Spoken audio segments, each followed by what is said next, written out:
नमस्कारम जगत गुरु शंकराचार्य जी, प्रणाम आपको। और ये मेरा सौभाग्य है कि आज मैं आपके सामने बैठ के आपसे धर्म के बारे में कुछ बात करने का मुझे मौका मिला है। अयोध्या में 500 साल बाद राम मंदिर बना, ध्वजारोहण हुआ, संपन्न हुआ कार्य, और ये कहा जाता है कि एक बरसों से चली आ रही जिज्ञासा पूरी हुई और लोगों के मन में ये था भी कि राम जी वापस आए। प्राण प्रतिष्ठा के समय में लोगों ने ये भी सवाल उठाए कि जब तक पूरा मंदिर बन नहीं जाता प्राण प्रतिष्ठा होनी नहीं चाहिए थी। वो पिछले साल हुई, अब ध्वजारोहण इस साल में हो रहा है। आपको लगता है दोनों में कोई धर्म अधर्म की बात है? देखिए, अयोध्या में जब ये मंदिर नहीं बना था, अब का जो मंदिर है इसका निर्माण जब नहीं हुआ था, 500 सालों से जब ये आंदोलन, उसके लिए प्रयत्न चल रहा था, तब उस समय में भगवान कहाँ थे? श्री रामचंद्र जी अयोध्या में कहाँ थे उस समय में? टेंट में थे या नहीं? टेंट में थे। टेंट में भगवान थे। इसका निर्माण से पहले टेंट में भगवान थे। मतलब अयोध्या जो है वो ऐसा एक पुण्य क्षेत्र है जहां स्वयं भगवान रहने की इच्छा रखते हैं। भगवान अपनी इच्छा से वहां आकर विराजमान है। क्योंकि अगर हम रामायण में अगर हम देखेंगे तो उसमें क्या दिखता है? जब रावण से सभी लोग पीड़ित है, उस समय में सभी देवता लोग भगवान के पास जाते हैं और प्रार्थना करते हैं कि आप इसके लिए कुछ उपाय करें, कुछ करें, रावण का वध करें, ऐसा प्रार्थना करते हैं। उसी समय में महाराज दशरथ भी पुत्र प्राप्ति के लिए बहुत कुछ प्रयत्न करता रहता है, कुछ अनुष्ठान सब कुछ करता रहता है, प्रतीक्षा करता रहता है। यहां देवता लोग भी आप अयोध्या में जाकर अवतार करें ऐसा भगवान से प्रार्थना नहीं की थी। देवता लोगों ने सिर्फ इतना ही प्रार्थना की थी, आप रावण का वध करने के लिए कुछ करें, उतना ही प्रार्थना उन्होंने की थी। और दशरथ ने भी मुझे पुत्र चाहिए, बस इतना ही उसकी प्रार्थना थी। उसको ये प्रार्थना नहीं थी कि स्वयं भगवान ही मुझसे जन्म ले, ऐसे ही प्रार्थना उनके मन में नहीं थी। उनको पुत्र प्राप्ति होनी चाहिए, बस उतनी ही इच्छा थी। परंतु अयोध्या में अवतार करना और दशरथ महाराज के पुत्र के रूप में अवतार करना, ये जो संकल्प है ये भगवान का ही संकल्प है। इसीलिए अयोध्या में अवतार करने का संकल्प स्वयं भगवान का है। तो भगवान ने वहां अयोध्या में अवतार किया, इसीलिए वो भगवान अपनी इच्छा से वहां आए हैं। इसीलिए ये इतना पवित्र क्षेत्र है। बाकी कई जगहों में हम मंदिर बनाते हैं, जहां भी हम एक नया मंदिर बनाते हैं तब हम भगवान के आवाहन करते हैं। मंदिर का जो प्रतिष्ठा विधान, जो प्राण प्रतिष्ठा विधान जो होता है, उसमें आवाहन इत्यादि सब कुछ होते हैं, वो सब हम करते हैं। हमारी प्रार्थना से बाकी जगह में भगवान आते हैं। लेकिन अयोध्या जो है ये भगवान की इच्छा से वहां आए हैं। जैसा अभी काशी है, काशी में स्वयं महादेव की इच्छा से भगवान महादेव वहां रहते हैं। वहां हमने से किसी ने भी महादेव जी को आमंत्रित नहीं किया, स्वयं भगवान वहां आए हैं। इसलिए हमारे देश में ऐसे कुछ स्थान हैं जहां भगवान ही इस दुनिया की रक्षा के लिए, भक्तों का अनुग्रह के लिए स्वयं भगवान वहां आए हैं। ऐसे क्षेत्रों में से अयोध्या एक है। तो इसीलिए यहां अभी आप जब प्रश्न कर रही थी उस समय में आपने एक बात कही कि भगवान वापस आए हैं, लेकिन हम कहना चाहते हैं कि भगवान वापस नहीं आए, भगवान वही है। भगवान और कहीं नहीं गए हैं, भगवान वही है। लेकिन पहला एक मंदिर में एक मूर्ति के रूप में थे।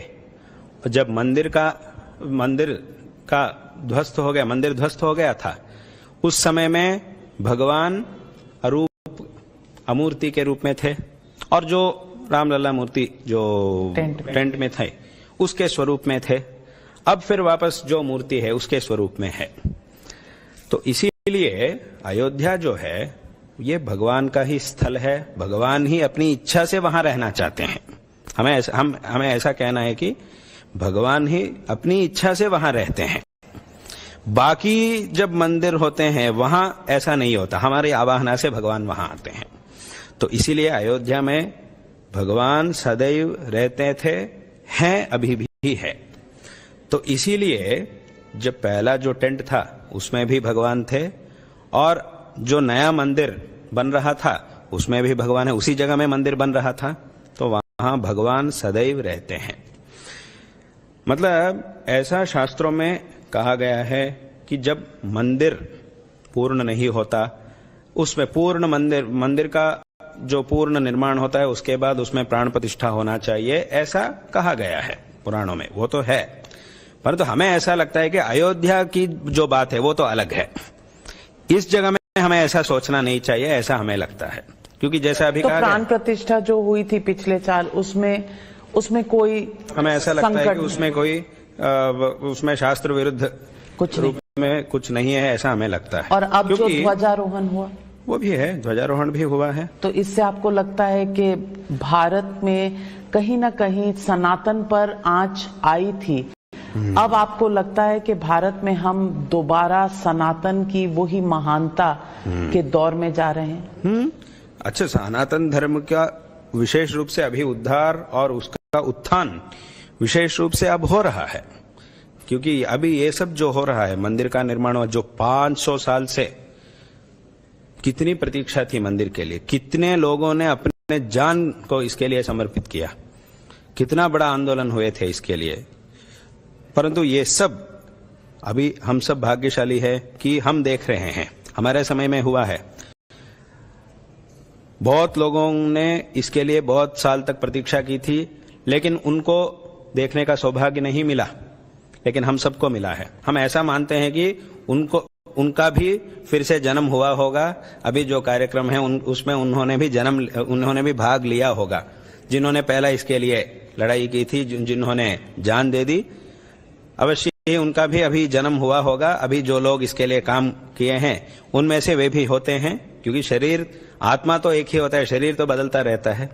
बहुत तो ऐसा है। इसीलिए अयोध्या का जो विचार है ये तो विशिष्ट स्थान है, वहां सदैव भगवान, जैसे कि शास्त्रों में कहा गया है, जो शालिग्राम शिला होती है उसमें सदैव भगवान विष्णु का सानिध्य रहता है, उसमें अलग से आवाहन करने की आवश्यकता नहीं है, ऐसा शास्त्रों में कहा गया है।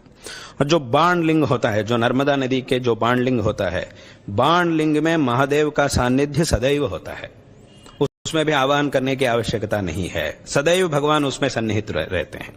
बाकी जो मूर्तियां बनती है, शिला इत्यादि, उसमें तो आवाहन करना पड़ता है, वो तो है।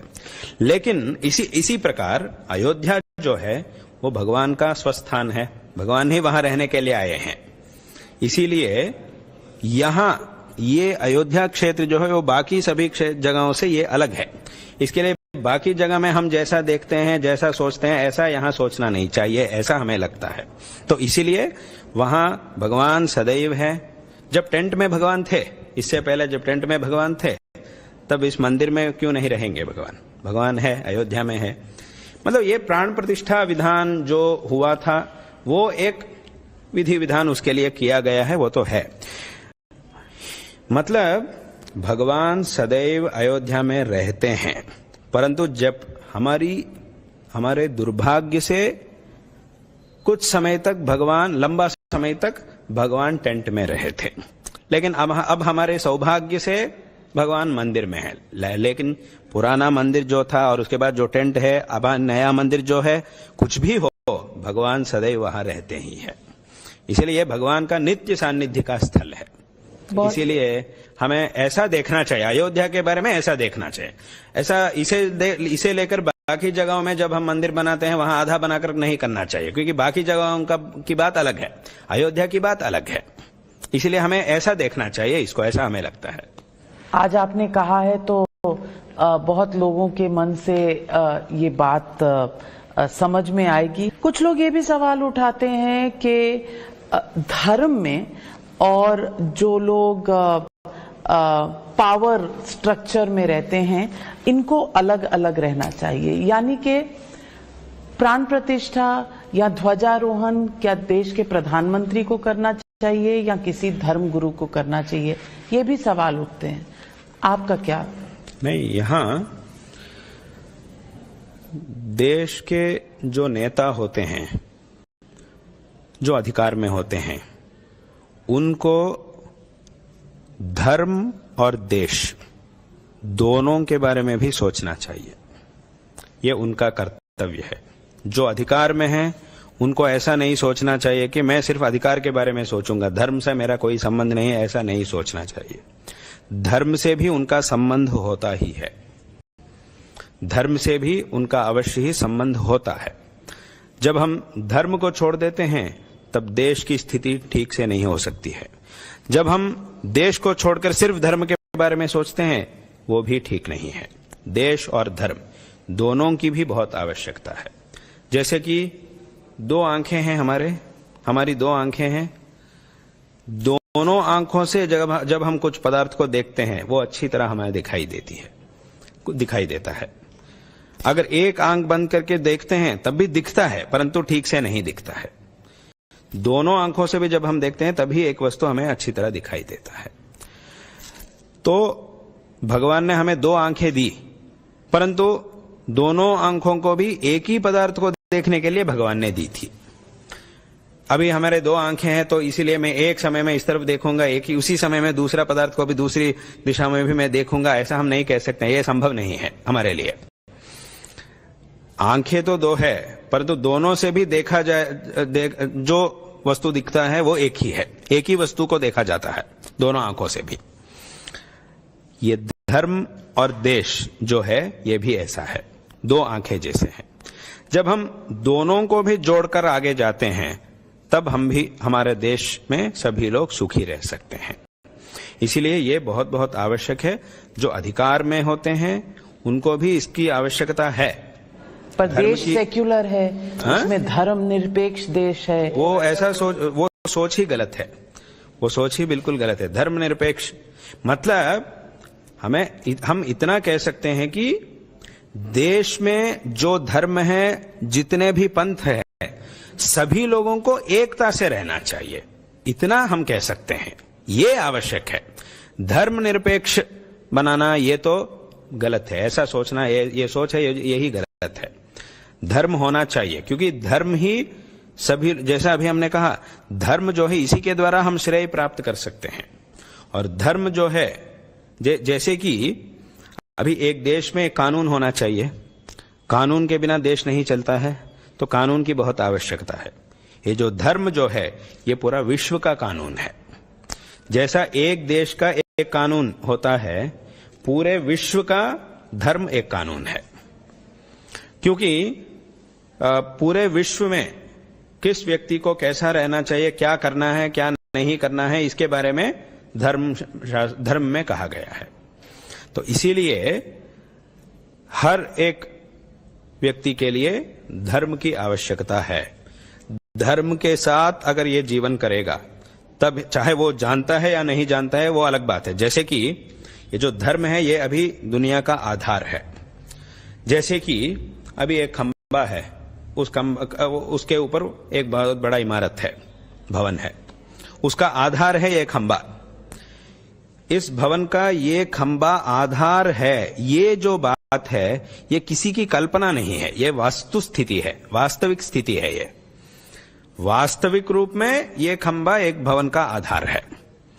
ये कोई ऐसा आकर कहेगा कि, अगर कोई ऐसा आकर कहेगा मैं नहीं मानूंगा इस बात को, ये खंबा इस इमारत का आधार है, ऐसा मैं नहीं मानता हूं। अरे भाई तुम मानो या नहीं मानो, वास्तविक विचार तो है यही है कि अगर इसको हम हटा देंगे तो पूरा इमारत ही गिर जाएगी, नीचे गिर जाएगा। अयोध्या का संघर्ष एकदम मंजिल पर पहुंचा, अपने स्थान पर पहुंचा। काशी और मथुरा के बारे में आप क्या सोचते हैं? कानूनी रास्ता या फिर से कोई बातचीत के द्वारा कोई हल निकाला जा सकता? वो बातचीत, मतलब बातचीत भी होनी चाहिए, और बातचीत से नहीं होगा, मतलब बातचीत तो होना ही चाहिए।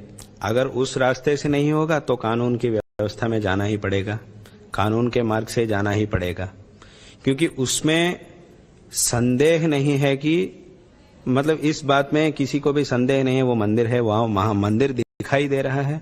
इतिहास को सभी लोग जानते हैं। अगर हम वहां जाएंगे, वहां जो मंदिर दिख रहा है उसमें स्पष्ट हमारे हिंदू धर्म के जो मंदिर होते हैं उसका जो निर्माण, जो आकार होता है वो हमें वहां स्पष्ट दिख रहा है। अगर हम वहां जाके दूर से भी अगर हम देखेंगे वो स्पष्ट दिखाई दे रहा है। तो उसके लिए बातचीत की आवश्यकता है, बातचीत से इसे ठीक करना चाहिए।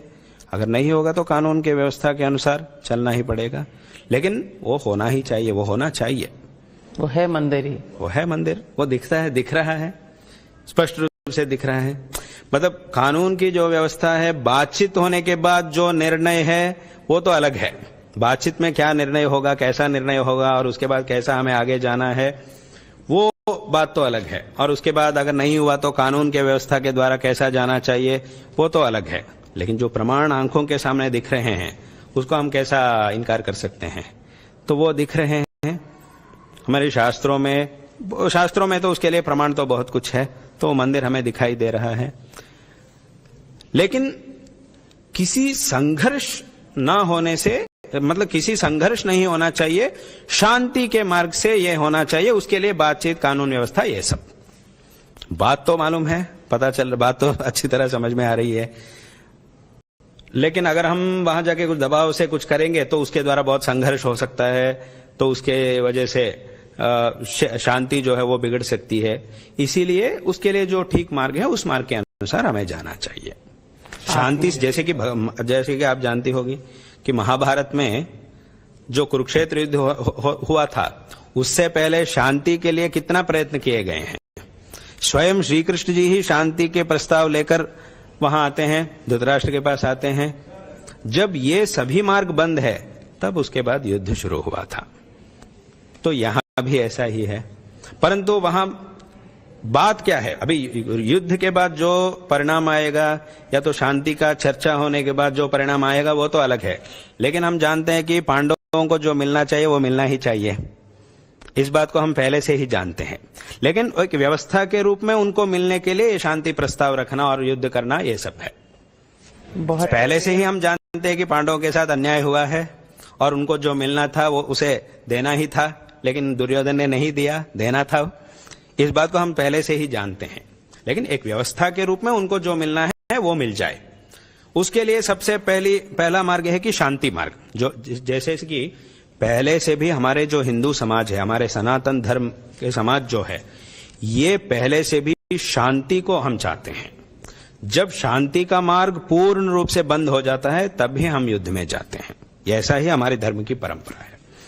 हमारे धर्म के जो लोग हैं, हम सदैव शांति को ही प्राप्त करना चाहते हैं, शांति के द्वारा ही जाना चाहते हैं। मतलब किसी एक ठीक अच्छा हिंदू से, जो सिर्फ नाम से हिंदू नहीं है उनको नहीं, जो अच्छा हिंदू है, जो आस्था वाला है, हिंदू धर्म पर, सनातन परंपरा पर जिसको आस्था है, उसके पास अगर आप जाके पूछेंगे कि देखो ये कुछ फल है, अगर वो तुम्हें मिलना है तो उसके लिए दो रास्ते हैं। एक है तेरा सामने जो आदमी है उसको 10 मार के तुम आगे जाओगे तो तुम्हें वो फल मिलेगा। हिंसा करके अगर तुम आगे जाओगे तब तुम्हें फल मिलेगा। ये एक रास्ता है। और दूसरा रास्ता यह है कि शांति मार्ग। परंतु शांति मार्ग में जाने के समय में तुम्हें 2 बार थप्पड़ खाना पड़ेगा। तुम किस रास्ते में जाओगे? अगर ऐसा पूछेगा तब कोई भी सनातनी क्या कहेगा? अच्छे सनातनी ऐसा ही कहेगा कि ठीक है, अगर मेरे ऊपर 2 बार भी प्रहार हो जाए मैं शांति के मार्ग से ही जाऊंगा। यही सत्य, जो सत्य सनातनी होता है उसका स्वभाव ऐसा होता है। ठीक है, अगर मुझे शांति के मार्ग से अगर मुझे फल मिलेगा तो 2 बार मैं प्रहार को सहने के लिए तैयार हूं। लेकिन अगर ऐसा एक मार्ग जब है मेरे सामने तब मैं दूसरों को मार के मैं आगे नहीं जाऊंगा। ये सनातन, जो सत्य सनातनी होता है उसका स्वभाव ऐसा होता है। क्योंकि शांति का मार्ग है, जब शांति का मार्ग ही नहीं है तब वो ठीक है, अगर मुझे ऐसा ही जाना पड़ा तो मैं ऐसा जाऊंगा, ऐसा सोचते हैं। जब सामने दोनों भी मार्ग होते हैं, हिंसा का मार्ग भी है और शांति का मार्ग भी है, और परंतु शांति के मार्ग में ये छोटी सी एक दिक्कत है, ये तुम्हें 2 बार प्रहार लेना पड़ेगा। तब हम क्या कहते हैं, यही परंपरा है। ठीक है, अगर 2 बार प्रहार भी हो जाए तो हम शांति के मार्ग में ही जाएंगे, क्योंकि हम शांति कामुक हैं, हमें शांति चाहिए, शांति के मार्ग से हमें जाएंगे। बिल्कुल। और इसीलिए ये हमारी आस्था है, हमारा धर्म है, तो ये होना चाहिए। उसके भी समय आएगा। और इसके साथ साथ हमारे मन में और एक बात है, जैसा भी आपने मथुरा और काशी के बारे में आपने कहा, लेकिन उसके साथ और एक बात भी है, जो कश्मीर में जो शारदा पीठ है, शारदा सर्वज्ञ पीठ है, अभी वो पीओके के अंदर है। कश्मीर जो है वो शारदांबा का स्थान है, शायद आप जानते होंगे कि नमस्ते शारदा देवी काश्मीर पुरवासिनी, ऐसा हम कहते हैं। परंतु उस समय में दुर्भाग्य से वो जगह जहां शारदांबा का मंदिर है, मूल स्थान है, जहां आदिगुरु शंकराचार्य जी ने जाकर सर्वज्ञ पीठ का अधिरोहण किया, वो मंदिर अभी विध्वस्त हो चुका है। उसका थोड़ा सा अवशेष वहां है, वो पीओके के अंदर है।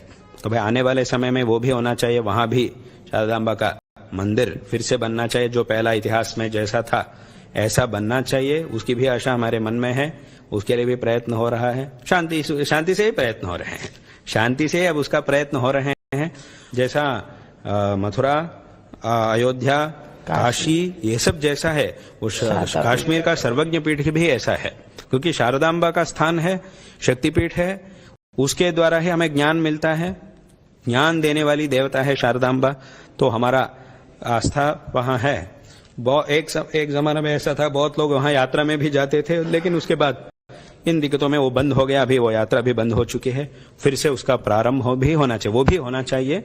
उसके लिए भी प्रयत्न, कुछ कठिनाई तो है, लेकिन वो भी होना चाहिए। बहुत आपने सही कहा, क्योंकि सनातन और शांति का बहुत गहरा संबंध है। हमें धर्म को तो फॉलो करना है, लेकिन शांतिपूर्वक फॉलो करना है। ये आपने बहुत सही बात बताई। जगत गुरु शंकराचार्य जी हमसे बात करने के लिए और अपने विचार व्यक्त करने के लिए आपका बहुत बहुत धन्यवाद और आभार। आपसे बस आशीर्वाद की। हम आशीर्वाद करते हैं, आपको आशीर्वाद करते हैं, और आपको और आपके साथ जो इस काम में आपके साथ जुड़े हुए हैं सभी लोगों को हम आशीर्वाद करते हैं कि आप एक ऐसा स्थान में है कि जो सच्चाई है उसे लोगों तक पहुंचाती है। आप ऐसे स्थान में आप काम करें, ये देश के लिए बहुत आवश्यक है। जो सच्ची बात है उसको लोगों तक पहुंचाना चाहिए। ये माध्यम जो है, प्रचार माध्यम जो है, इसके द्वारा अच्छे अच्छे काम होना चाहिए। इसके लिए हम आपको आशीर्वाद करते हैं कि देवी की कृपा से, हमारे परम पूज्य गुरुदेव की कृपा से ये काम अच्छी तरह हो और आपको सभी से प्राप्त हो।